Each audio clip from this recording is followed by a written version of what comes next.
നമ്മുടെ ഖുർആൻ പരമ്പര തുടരുകയാണ്. ഇന്ന് 65-ാമത്തെ അധ്യായമാണ്. ഖുർആനിലെ 17-ാമത്തെ സൂറത്തുൽ ഇസ്രാ ആണ് ഇന്ന് ചർച്ചയ്ക്കെടുക്കുന്നത്. 111 വാക്യങ്ങളുള്ള ഈ അധ്യായത്തിന് ബനു ഇസ്രായേൽ എന്നും സുബ്ഹാന എന്നുമൊക്കെ വേറെയും പേരുകളുണ്ട്. മൗദൂദി ഈ അധ്യായത്തിന് ബനു ഇസ്രായേൽ എന്നാണ് പേര് നൽകിയിട്ടുള്ളത്. അധിക മുഫസ്സിറുകളും ഇസ്രാ എന്ന പേരിൽ തന്നെയാണ് ഈ അധ്യായം ചർച്ചയ്ക്കെടുത്തിട്ടുള്ളത്. കഴിഞ്ഞ അധ്യായത്തിൻ്റെ വീഡിയോയ്ക്ക് താഴെ ഒരു കമൻറ്റ് ശ്രദ്ധിച്ചിരുന്നു. ഇത്രയും കാര്യങ്ങൾ പറഞ്ഞിട്ടും മുഹമ്മദ് നബി ആകാശത്ത് പോയി അള്ളാഹുവിനെ കണ്ട ആ കഥ എന്തുകൊണ്ടാണ് പറയാത്തത് എന്നൊരാൾ ചോദിച്ചിരുന്നു. എന്തായാലും ആ കഥ പറയാനൊരവസരം ഈ അധ്യായത്തിൽ കിട്ടിയിരിക്കുകയാണ്. ഇന്ന് നമുക്ക് ആ കഥയിലൂടെ കടന്നു പോകാം. ഞാൻ ഈ അധ്യായം വായിക്കാം. സുബ്ഹാനല്ലദീ അസ്റാ ബി അബ്ദിഹി ലൈലം മിനൽ മസ്ജിദിൽ ഹറാം ഇലൽ മസ്ജിദിൽ അഖ്സ. യാതൊരുവൻ മഹാപരിശുദ്ധൻ തൻ്റെ അടിയാനെ ഒരു രാത്രിയിൽ മസ്ജിദുൽ ഹറാമിൽ നിന്ന് അവൻ രാപ്രയാണം ചെയ്യിച്ചിരിക്കുന്നു, ചുറ്റുപാടും നാം ആശീർവദിച്ചിട്ടുള്ള മസ്ജിദുൽ അഖ്സായിലേക്ക്. നമ്മുടെ ദൃഷ്ടാന്തങ്ങളിൽ നിന്ന് അദ്ദേഹത്തിന് നാം കാണിച്ചു കൊടുക്കുവാൻ വേണ്ടി. നിശ്ചയമായും അവനത്രേ എല്ലാം കേൾക്കുന്നവനും കാണുന്നവനുമായുള്ളവൻ. ഇവിടെ ഇസ്രാ എന്ന വാക്ക് വന്നിട്ടുള്ളത് കൊണ്ടും സുബ്ഹാന എന്ന വാക്ക് വന്നിട്ടുള്ളത് കൊണ്ടൊക്കെയാണ് ഈ അധ്യായത്തിന് ആ പേരുകളൊക്കെ വന്നത് എന്ന് മുഫസ്സിറുകൾ പറയുന്നു. എന്താണ് ഇസ്രാ? അതിൻ്റെ കഥയാണ് ഇനി നമുക്ക് ഇന്ന് ചർച്ച ചെയ്യാനുള്ളത്. ഇവിടെ അള്ളാഹു സ്വയം താൻ പരിശുദ്ധനാണ് എന്ന് പുകഴ്ത്തിക്കൊണ്ടാണ് ഈ വാചകം തുടങ്ങുന്നത്. സുബ്ഹാനല്ലദീ, അള്ളാഹു ഇങ്ങനെയുള്ളതായ അള്ളാഹു മഹാപരിശുദ്ധൻ എന്ന് പറഞ്ഞുകൊണ്ട് അള്ളാഹു തന്നെ സ്വയം പുകഴ്ത്തുകയാണ്. അത് സ്ഥിരം അള്ളാഹുവിൻ്റെ പതിവായതുകൊണ്ട് നമുക്ക് വിടാം. എന്തായാലും തുടർന്ന് പറയുന്നത് മസ്ജിദുൽ ഹറാമിൽ നിന്ന് മസ്ജിദുൽ അഖ്സയിലേക്ക് രാപ്രയാണം ചെയ്യിച്ചു തൻ്റെ അടിമയെ എന്നാണ്. ഇവിടെ എന്താണ് ഈ മസ്ജിദുൽ ഹറാം? ഏതാണ് ഈ മസ്ജിദുൽ അഖ്സ? ആരാണ് ഈ തൻ്റെ ദാസൻ?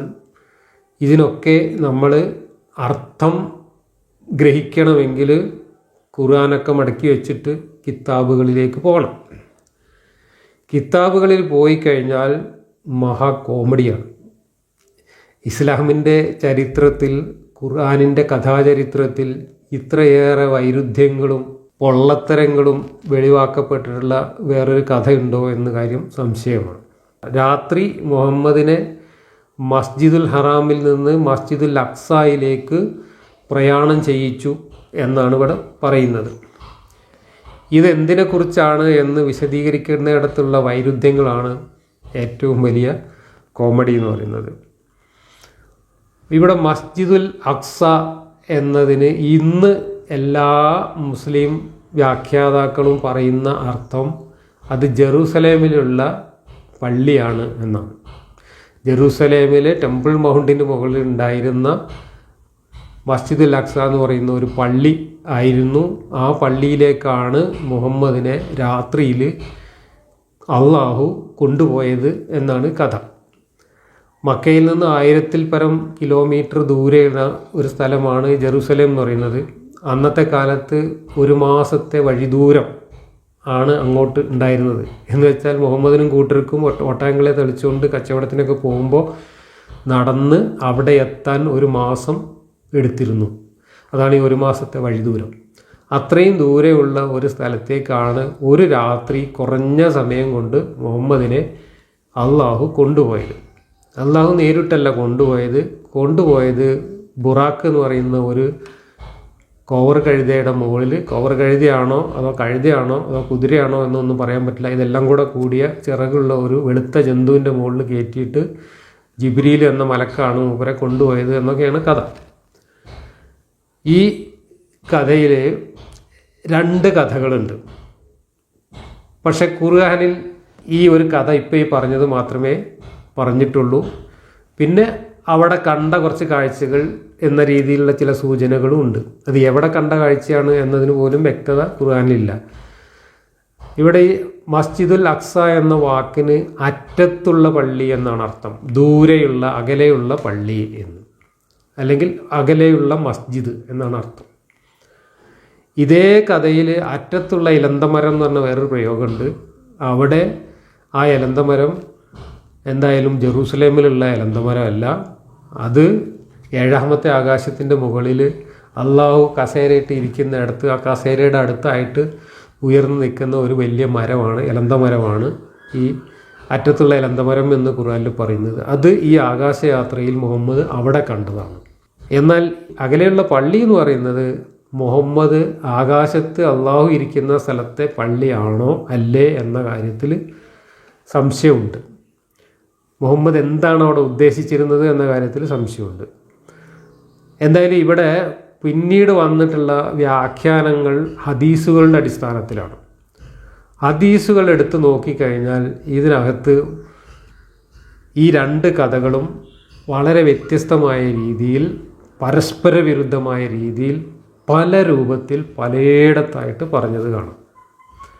അപ്പോൾ ഹദീസിലുള്ള കഥകളെല്ലാം കൂടെ വായിച്ചു നോക്കിയപ്പോൾ ഖുർആൻ വ്യാഖ്യാനിക്കാൻ വേണ്ടി പേനയും കടലാസും എടുത്ത ഇബ്നു കസീറിനെ പോലെയുള്ള ആളുകൾ ആകെ അന്തം വിട്ടു പോയിട്ടുണ്ട്. അങ്ങനെ അവരിതെല്ലാം കൂടെ വായിച്ചിട്ട് ഇതിലുള്ള വൈരുദ്ധ്യങ്ങളൊക്കെ കൂടെ ഇല്ലാതാക്കാൻ വേണ്ടിയിട്ട് അവരുടേതായ ഒരു നിഗമനം പടച്ചുണ്ടാക്കിയിട്ട് അതാണ് ഇന്ന് ഇസ്ലാമിൽ പ്രചരിച്ചുകൊണ്ടിരിക്കുന്ന ഇസ്രാ മിഅ്റാജ് എന്ന 2 യാത്രകളുടെ കഥ. ആ 2 യാത്രകളും കൂടെ ഒരുമിച്ചുള്ള ഒറ്റ യാത്രയാക്കിയിട്ടാണ് ഇന്ന് അവതരിപ്പിക്കപ്പെടുന്നത്. എന്നാൽ ഹദീസുകൾ നമ്മൾ എടുത്തു നോക്കുകയാണെങ്കിൽ അതിനകത്ത് വളരെ വ്യത്യസ്തമായിട്ടുള്ള യാത്രാ വിവരണങ്ങളാണുള്ളത്. മുഹമ്മദ് പുറപ്പെട്ടത് എവിടെ നിന്നാണ്? ഇതിൽ പറയുന്നത് മസ്ജിദുൽ ഹറാമിൽ നിന്ന് എന്നാണ്. ഈ അധ്യായം അവതരിക്കുന്നത് മുഹമ്മദ് മക്കയിൽ നിന്ന് മദീനയിലേക്ക് ഹിജ്റ പോകുന്നതിന് 1 വർഷം മുമ്പാണ് എന്ന് ചരിത്രകാരന്മാരും വ്യാഖ്യാതാക്കളും പറയുന്നുണ്ട്. അപ്പം മുഹമ്മദ് മക്കയിൽ നിന്ന് മദീനയിലേക്ക് യാത്ര പോകുന്നതിന് മുമ്പ് മക്കയിൽ ഒരു പള്ളി ഉണ്ടായിരുന്നു. മസ്ജിദുൽ ഹറാം എന്ന് പറയുന്ന ഒരു പള്ളി ഉണ്ടായിരുന്നു.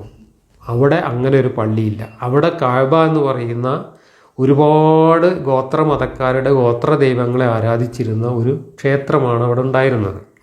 അതാണ് മസ്ജിദുൽ ഹറാം എന്നാണ് ഒരു കൂട്ടർ വ്യാഖ്യാനിക്കുന്നത്. വേറൊരു കൂട്ടർ പറയുന്നത് അതിന് ചുറ്റുമുള്ള മക്ക എന്ന് പറയുന്ന ആ സ്ഥലം മൊത്തത്തിൽ മസ്ജിദുൽ ഹറാമാണ് എന്ന് വേറൊരു വ്യാഖ്യാനം. എന്നാൽ ഈ സംഭവം നടന്നു എന്ന് പറയപ്പെടുന്ന രാത്രിയിൽ മുഹമ്മദ് കിടന്നുറങ്ങിയിരുന്നത് മുഹമ്മദിൻ്റെ സഹോദരിയായ ഉമ്മു ഹാനി എന്ന് പറയുന്ന സ്ത്രീയുടെ വീട്ടിലായിരുന്നു എന്നും അവിടെ മുഹമ്മദ് കിടന്നുറങ്ങി രാവിലെ അവിടുന്ന് എണീറ്റിട്ടാണ് ഈ കഥയെല്ലാം പറഞ്ഞത് എന്നുമാണ് വേറെ വിവരണങ്ങൾ. ആയിഷ പറയുന്നതും മുആവിയ പറയുന്നതും മുഹമ്മദ് കിടന്നോടത്തുനിന്ന് എണീറ്റ് എങ്ങോട്ടും പോയിട്ടില്ല, അവിടെ തന്നെ കിടന്നിരുന്നു, രാവിലെ അവിടെ കിടക്കുന്നുണ്ട്, രാത്രി അവിടെ കിടപ്പുണ്ടായിരുന്നു എന്നാണ്. എന്നാൽ അതിനെ നിഷേധിച്ചുകൊണ്ട് മുഹമ്മദ് ശരീരത്തോടു കൂടി അവിടുന്ന് എങ്ങോട്ടോ പോയി എന്ന് വ്യാഖ്യാനിക്കാൻ വേണ്ടിയിട്ട് മുഫസ്സിറുകൾ കൊണ്ടുവരുന്നൊരു വാദം, അന്ന് ആയിഷയ്ക്ക് 1-2 വയസ്സ് പ്രായമുള്ളൂ, ആയിഷനെ നബി കെട്ടിയിട്ടില്ല, അതുകൊണ്ട് ആയിഷയ്ക്ക് അതിനെപ്പറ്റി പറയാനുള്ള യാതൊരു അർഹതയില്ല എന്നാണ്. പിന്നെ ഇപ്പം മുആവിയ ആണെങ്കിൽ അന്ന് കാഫറാണ്, അന്ന് മുശ്രിക്കാണ്, അതുകൊണ്ട് മുആവിയ അന്ന് പറഞ്ഞതും വിശ്വസിക്കാൻ പറ്റില്ല എന്നാണ്. അതിലും വലിയൊരു കോമഡി വേറെ ഇല്ല. കാരണം ഈ ആയിഷ പറഞ്ഞതനുസരിച്ചാണ് മുഹമ്മദിന് വഹി എങ്ങനെയാണ് ഉണ്ടായത്, വഹി പ്രത്യക്ഷപ്പെട്ട കഥകളെല്ലാം ആയിഷയാണ് പറഞ്ഞിട്ടുള്ളത്. അതെല്ലാം ആയിഷ പറഞ്ഞത് ഹദീസുകളുടെ അടിസ്ഥാനത്തിലാണ് ഇന്ന് നമ്മൾ മനസ്സിലാക്കുന്നത്. മുഹമ്മദിന് വഹി ഇറങ്ങി തുടങ്ങുന്ന കാലത്ത് ആയിഷ ജനിച്ചിട്ടില്ല. ആയിഷ ജനിച്ചിട്ടില്ലാത്ത കാലത്ത് എന്തൊക്കെ നടന്നു, മുഹമ്മദിന് വഹി ഉണ്ടാകുമ്പോൾ വേർത്തതും മുക്രയിട്ടതും അങ്ങനെയുള്ള സകല കഥകളും പറയുന്നത് ആയിഷയാണ്.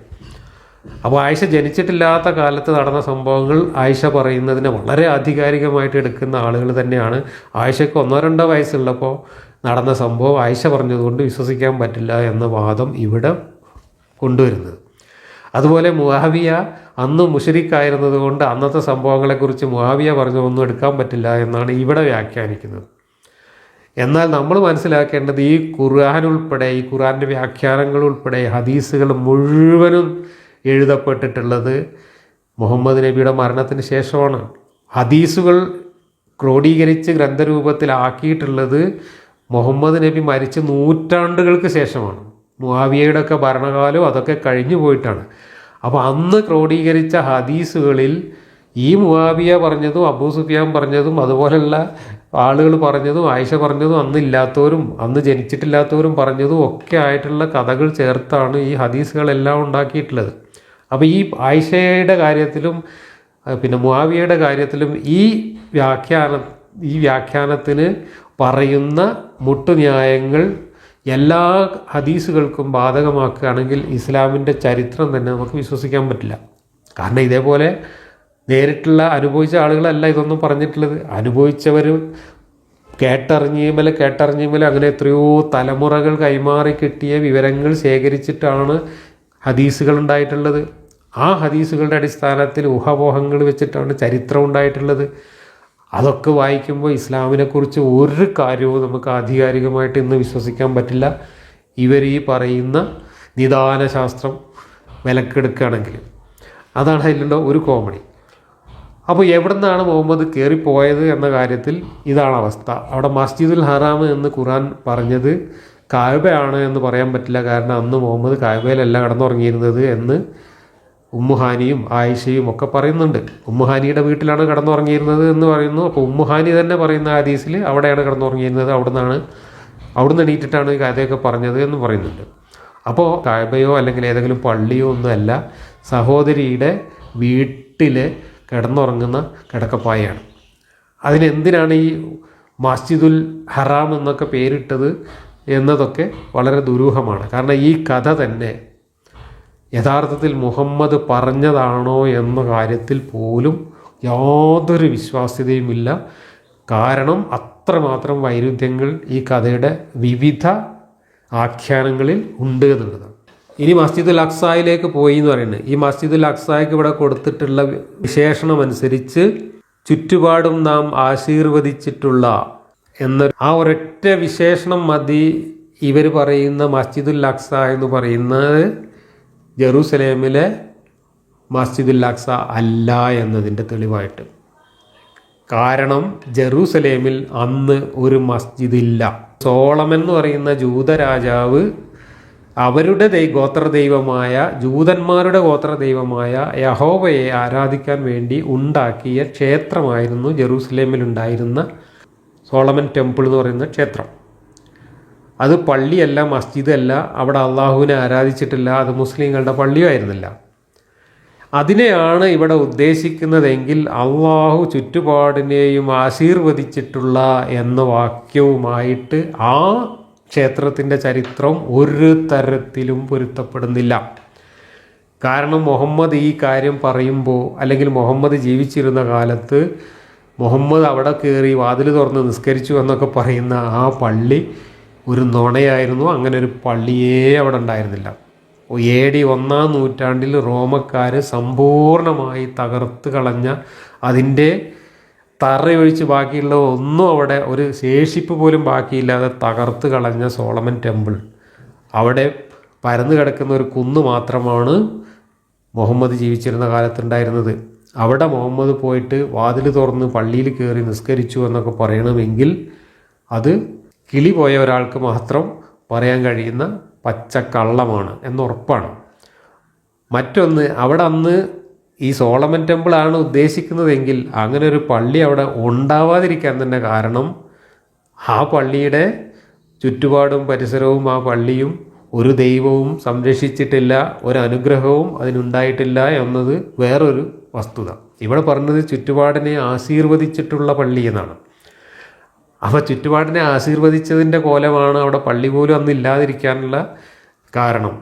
AD 1-ാം നൂറ്റാണ്ടിൽ പൂർണ്ണമായി തകർത്ത ഈ സോളമൻ ടെമ്പിൾ അതിനു മുമ്പ് ബാബിലോണിയക്കാർ വന്നിട്ട് ഇസ്രായേൽ പിടിച്ചടക്കിയപ്പോൾ, അല്ലെങ്കിൽ ഈ പലസ്തീൻ പിടിച്ചടക്കിയ സമയത്ത് ഒരിക്കൽ തകർത്തതാണ്. അത് പിന്നീട് രണ്ടാമത് പുതുക്കി പണിതാണ് അവിടെ ഉണ്ടായിരുന്നത്. അതാണ് റോമക്കാരുടെ കാലത്ത് 1-ാം നൂറ്റാണ്ടിൽ മുഹമ്മദ് ജനിക്കുന്നതിന് 500-600 വർഷം മുമ്പ് തകർത്ത് കളഞ്ഞത്. അവിടെ ഒന്നുമില്ലാതെ ഒരു പരന്ന കുന്ന് മാത്രം കിടക്കുമ്പോൾ മുഹമ്മദ് അവിടെ പള്ളി ഉണ്ടായിരുന്നു എന്നും ആ പള്ളിയിൽ പോയി നിസ്കരിച്ചു എന്നും അവിടെ ബുറാക്കിനെ കെട്ടിയിട്ടു എന്നും ഒക്കെ പറയുന്ന ആ കഥയിലാണ് പറയുന്നത് അള്ളാഹു അനുവദിച്ച ചുറ്റുപാടുകളെയും അനുഗ്രഹിച്ച പള്ളി എന്ന്.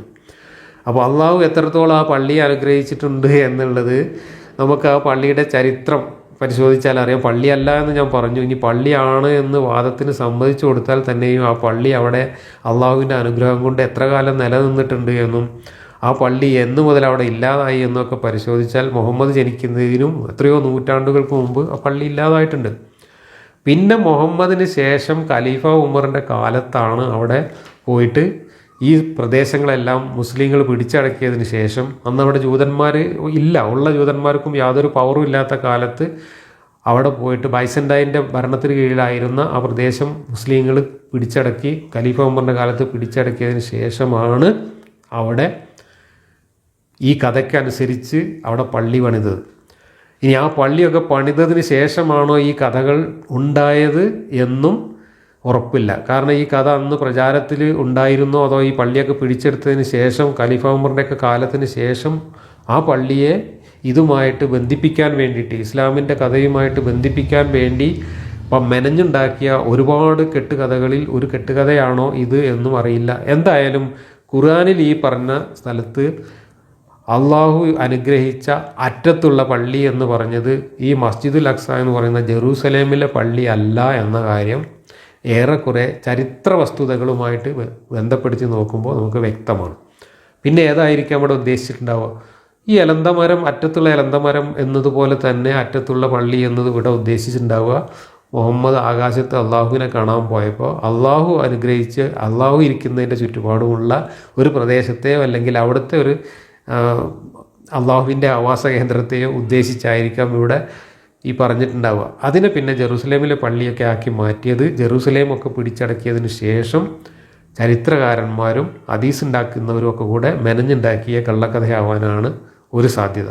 ഇനി ഈ കഥയ്ക്ക് ഹദീസുകളിൽ വന്നിട്ടുള്ള വിവരണങ്ങൾ എത്രത്തോളം വൈരുദ്ധ്യം നിറഞ്ഞതാണ് എന്ന് നമുക്ക് പരിശോധിക്കാം. എല്ലാ ഹദീസുകളും കൂടെ നിരത്തിയിട്ട് ഈ ക്ലാസ് പൂർത്തിയാക്കാൻ കഴിയില്ല. വൈകുന്നേരം വരെ പറഞ്ഞാലും വായിച്ചാലും തീരാത്ത അത്ര ഹദീസുകൾ ഈ വിഷയവുമായി ബന്ധപ്പെട്ട് വന്നിട്ടുണ്ട്. ബുഖാരിയുടെ ഹദീസ് ഗ്രന്ഥത്തിൽ ഈ സംഭവവുമായി ബന്ധപ്പെട്ട് നീണ്ട വിശദീകരണങ്ങളുള്ള കുറേ ഹദീസുകളുണ്ട്, വേറെയും ഹദീസുകളുണ്ട്. അതിൽ ഞാൻ ആ നീണ്ട ഹദീസുകളിൽ നിന്ന് ഒന്നോ രണ്ടെണ്ണമോ വായിച്ച് കേൾപ്പിക്കാം. ഏകദേശം ഒരേപോലെ തന്നെയാണ്. അത് ഈ ഖുർആനിൽ പറയുന്ന കഥയുമായിട്ട് എത്രത്തോളം ബന്ധമുണ്ട് എന്ന് നമുക്ക് പരിശോധിക്കാം. നമസ്കാരം എന്ന അധ്യായത്തിൽ ബുഖാരിയിൽ വിവരിച്ചിട്ടുള്ള ഒരു ഹദീസാണ്. തിരുമേനി അരുളിയതായി അനസ് പറയുന്നു, ഞാൻ മക്കയിൽ താമസിക്കുന്ന കാലത്ത് എൻ്റെ വീട്ടിൻ്റെ മേൽത്തട്ട് തുരന്ന് ജിബ്രീൽ ഇറങ്ങി വന്നു. അദ്ദേഹം എൻ്റെ നെഞ്ഞ് കീറി തുറന്ന് സംസം വെള്ളം കൊണ്ട് അത് കഴുകി. പിന്നീട് സ്വർണത്തിൻ്റെ ഒരു തളിക നിറയെ തത്വജ്ഞാനവും സത്യവിശ്വാസവും കൊണ്ടുവന്നിട്ട് എൻ്റെ നെഞ്ചിനുള്ളിലേക്ക് അങ്ങൊഴിച്ച് മൂടിക്കളഞ്ഞു. അനന്തരം എൻ്റെ കൈ പിടിച്ചുകൊണ്ട് ഭൂമിയോട് തൊട്ടടുത്തു നിൽക്കുന്ന ആകാശത്തേക്ക് കയറിപ്പോയി. ആ ആകാശത്ത് എത്തിച്ചേർന്നപ്പോൾ ആകാശത്തിൻ്റെ കാവൽക്കാരനായ മലക്കിനോട് വാതിൽ തുറക്കൂ എന്ന് ജിബ്രീൽ പറഞ്ഞു. മലക്ക് ചോദിച്ചു, അതാരാണ്? ജിബ്രീൽ, ഇത് ഞാനാണ്. ജിബ്രീൽ, കാവൽക്കാരൻ, നിങ്ങളൊപ്പം മറ്റാരെങ്കിലും ഉണ്ടോ? ജിബ്രീൽ, അതെ ഉണ്ട്, എൻ്റെ കൂടെ മുഹമ്മദുണ്ട്. മലക്ക്, അദ്ദേഹത്തെ വിളിക്കാൻ അയച്ചിരുന്നോ? ജിബ്രീൽ, അതെ. അങ്ങനെ മലക്ക് വാതിൽ തുറന്നപ്പോൾ ഞങ്ങൾ 1-ാം ആകാശത്തിൻ്റെ മുകളിലേക്ക് കയറി. അപ്പോൾ അവിടെ അതാ ഒരു മനുഷ്യൻ ഇരിക്കുന്നു. അദ്ദേഹത്തിൻ്റെ വലതുഭാഗത്ത് മനുഷ്യരൂപങ്ങളുള്ള ഒരു കൂട്ടരുമുണ്ട്, ഇടതുഭാഗത്ത് മറ്റൊരു കൂട്ടവും. വലതുഭാഗത്തേക്ക് നോക്കുമ്പോൾ അദ്ദേഹം ചിരിക്കുന്നു, ഇടതുഭാഗത്തേക്ക് നോക്കുമ്പോൾ കരയുന്നു. എന്നെ കണ്ട ഉടനെ ഉത്തമനായ നബിക്കും ഉത്കൃഷ്ടപുത്രനും സ്വാഗതം എന്ന് അദ്ദേഹം പറഞ്ഞു. ഞാൻ ജിബ്രീലിനോട് ചോദിച്ചു, ഇതാരാണ്? ജിബ്രീൽ, ഇത് ആദം ആണ്. ഇദ്ദേഹത്തെ വലതുഭാഗത്ത് ഇടതുഭാഗത്തും കാണുന്ന രൂപങ്ങൾ അദ്ദേഹത്തിൻ്റെ സന്താനങ്ങളുടെ ആത്മാക്കളാണ്. വലതുഭാഗത്തുള്ളവർ സ്വർഗവാസികളും ഇടതുഭാഗത്തുള്ളവർ നരകവാസികളും. തന്നിമിത്തം വലതുഭാഗത്തേക്ക് നോക്കുമ്പോൾ അദ്ദേഹം ചിരിക്കുന്നു, ഇടതുഭാഗത്തേക്ക് നോക്കുമ്പോൾ കരയുന്നു. ജിബ്രീൽ എന്നെയും കൊണ്ട് 2-ാമത്തെ ആകാശത്തേക്ക് കയറിപ്പോയി. അവിടെ എത്തിയപ്പോൾ ആകാശത്തിൻ്റെ കാവൽക്കാരനോട് വാതിൽ തുറക്കൂ എന്ന് ജിബ്രീൽ പറഞ്ഞു. മുമ്പത്തെ കാവൽക്കാരൻ മലക്ക് പറഞ്ഞ പോലെ തന്നെ ഈ മലക്കും മറുപടി പറഞ്ഞു. അവസാനം വാതിൽ തുറന്നു. അനസ് പറയുന്നു, ആകാശങ്ങളിൽ ആദം, ഇദ്രീസ്, മൂസ, ഈസ, ഇബ്രാഹിം ഇവരെല്ലാവരെയും തിരുമേനി കണ്ടു. പക്ഷേ അവരുടെ പദവി വ്യത്യാസങ്ങൾ തിരുമേനി വ്യക്തമാക്കിയില്ല. ആദമിനെ ഭൂമിയോട് ഏറ്റവും അടുത്ത ആകാശത്തും ഇബ്രാഹിം നബിയെ 6-ാമത്തെ ആകാശത്തും കണ്ടതായി തിരുമേനി അരുളിയെന്ന് മാത്രം. അനസ് പറയുന്നു, ജിബ്രീൽ നബിയെയും കൊണ്ട് ഇദ്രീസിൻ്റെ അടുക്കലൂടെ പോയപ്പോൾ ഇദ്രീസ് പറഞ്ഞു, ഉത്തമനായ നബിക്കും ഉത്കൃഷ്ട സഹോദരനും സ്വാഗതം. ഇതാരെന്ന് ഞാൻ ചോദിച്ചു. ജിബ്രീൽ പറഞ്ഞു, ഇത് ഇദ്രീസ് നബിയാണ്. പിന്നീട് ഞാൻ മൂസയുടെ അടുക്കലേക്ക് പോയി. അദ്ദേഹവും ഉത്തമനായ നബിക്കും ഉത്കൃഷ്ട സഹോദരനും സ്വാഗതം എന്ന് പറഞ്ഞു. ഇതാരെന്ന് ഞാൻ ചോദിച്ചു. മൂസ നബിയാണെന്ന് ജിബ്രീൽ മറുപടി പറഞ്ഞു. പിന്നീട് ഞാൻ ഈസായുടെ അരികിലൂടെ പോയി. അപ്പോൾ ഉത്തമനായ നബിക്കും ഉത്കൃഷ്ട സഹോദരനും സ്വാഗതമെന്ന് അദ്ദേഹം പറഞ്ഞു. ഇതാരെന്ന് ഞാൻ ചോദിച്ചപ്പോൾ ഇത് ഈസാ നബിയാണെന്ന് ജിബ്രീൽ മറുപടി നൽകി. പിന്നീട് ഞാൻ ഇബ്രാഹിം നബിയുടെ അരികിലൂടെ പോയി. അപ്പോൾ ഉത്തമനായ നബിക്കും ഉത്കൃഷ്ട പുത്രനും സ്വാഗതമെന്ന് അദ്ദേഹം പറഞ്ഞു. ഇതാരെന്ന് ഞാൻ ചോദിച്ചു. ഇബ്രാഹിം നബിയെന്ന് ജിബ്രീൽ മറുപടി നൽകി. ഇബ്നു അബ്ബാസും അബൂ ഹബ്ബത്തുൽ അൻസാരിയും ഇങ്ങനെ പറയാറുണ്ടായിരുന്നു. തിരുമേനി അരുളി, പിന്നീട് ജിബ്രീൽ എന്നെയും കൊണ്ട് മേൽപോട്ട് കയറിപ്പോയി. അവസാനം സമനിരപ്പായി കിടക്കുന്ന ഒരു സ്ഥലത്ത് ഞാൻ എത്തിച്ചേർന്നു. അവിടെ വെച്ച് പേനകളുടെ എഴുത്തിൻ്റെ ശബ്ദം ഞാൻ കേട്ടുകൊണ്ടിരുന്നു. തിരുമേനി അരുളിയതായി അനസ് പറയുന്നു, അവിടെ വെച്ച് എൻ്റെ അനുയായികൾക്ക് 50 നമസ്കാരം അല്ലാഹു നിർബന്ധമാക്കി കൽപ്പിച്ചു. അത് സ്വീകരിച്ചുകൊണ്ട് ഞാൻ മടങ്ങി. മൂസാ നബിയുടെ മുമ്പിലൂടെ ഞാൻ തിരിച്ചു പോകവേ അദ്ദേഹം ചോദിച്ചു, താങ്കളുടെ അനുയായികൾക്ക് താങ്കൾ മുഖേന എന്തു നടപടിയാണ് അല്ലാഹു നിർബന്ധമായി കൽപ്പിച്ചത്? 50 നമസ്കാരം നിർബന്ധമായി കൽപ്പിച്ചിരിക്കുന്നുവെന്ന് ഞാൻ പറഞ്ഞു. മൂസാ നബി ഉപദേശിച്ചു, താങ്കളുടെ രക്ഷിതാവിലേക്ക് മടങ്ങിക്കൊള്ളുക. താങ്കളുടെ അനുയായികൾക്ക് 50 നമസ്കാരം നിർവഹിച്ചു കൊണ്ടുപോരാൻ കഴിയുകയില്ല. ഞാൻ മടങ്ങി. അപ്പോൾ അതിൻ്റെ ഒരു ഭാഗം അല്ലാഹു ഒഴിവാക്കി. എന്നിട്ട് ഞാൻ മൂസാ നബിയുടെ അടുക്കലേക്ക് മടങ്ങി. ആ വിവരം ഞാൻ അദ്ദേഹത്തോട് പറഞ്ഞു. അദ്ദേഹം പറഞ്ഞു, താങ്കളുടെ രക്ഷിതാവിങ്കിലേക്ക് തന്നെ മടങ്ങിക്കൊള്ളുക. താങ്കളുടെ അനുയായികൾക്ക് അത്രയും നമസ്കരിക്കാൻ കഴിയില്ല. ഞാൻ അല്ലാഹുവിങ്കിലേക്ക് മടങ്ങി. ആ നമസ്കാരങ്ങളുടെ ഒരു ഭാഗം അല്ലാഹു വീണ്ടും ഒഴിവാക്കി തന്നു. മൂസാ നബിയുടെ അടുക്കലേക്ക് ഞാൻ മടങ്ങി. അദ്ദേഹം പറഞ്ഞു, താങ്കളുടെ രക്ഷിതാവിങ്കിലേക്ക് മടങ്ങിക്കൊള്ളുക. താങ്കളുടെ അനുയായികൾക്ക് അത്രയും നമസ്കരിക്കാൻ കഴിയില്ല. ഞാൻ മടങ്ങി. അപ്പോൾ അല്ലാഹു അരുളി, നിർബന്ധമായി നമസ്കരിക്കേണ്ട ആ നമസ്കാരങ്ങളുടെ എണ്ണം 5 മാത്രമായി ഇതാ ഞാൻ ചുരുക്കിയിരിക്കുന്നു. അവ 5 മാത്രമാണെങ്കിലും 50 എൻ്റെ അടുക്കൽ വാക്കുകൾ മാറ്റപ്പെടുകയില്ല.